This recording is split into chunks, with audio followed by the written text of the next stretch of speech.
এই দেশের ইন্ডাস্ট্রি গুলো ডে বাই ডে বন্ধ হয়ে যাচ্ছে। তোমরা লিড দিয়ে গার্মেন্টস ইন্ডাস্ট্রি বন্ধ করতে পারো, এখন খুলতে পারো না? শ্রমিক লিডারদেরকে বক্তৃতা দিতে শুনলাম যে বন্ধ ইন্ডাস্ট্রি গুলি খুলে দিতে হবে। আরে সে মালিক এখন কেন খুলে দিবে? এখন কেন গার্মেন্টস মালিকরা ইন্ডাস্ট্রি খুলে দিবে? একটা ইন্ডাস্ট্রি বানাতে পারো না? বানায় তাদেরকে চাকরি দাও।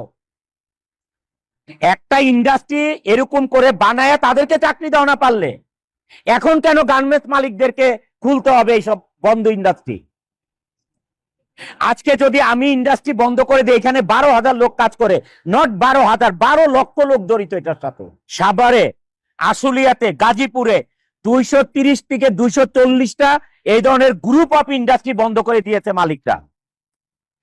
লক্ষ লক্ষ লোক শ্রমিক বেকার হয়ে গেছে। 13%, 14% আসে হচ্ছে আমাদের রেমিটেন্স যোদ্ধাদের থেকে। রেমিটেন্স আসার কারণে বাংলাদেশে এই রেমিটেন্স যোদ্ধাদেরকে যে সম্মান দিয়েছে, এয়ারপোর্টে আলাদা তাদের বাসস্থান করেছে যে তারা এসে রেস্ট করতে পারে, হোটেলের মতন করেছে, আত্মীয় স্বজন এসে থাকতে পারে, এয়ারপোর্টে তাদেরকে সার্ভিস দিতে হবে, এত ব্যবস্থা করেছে।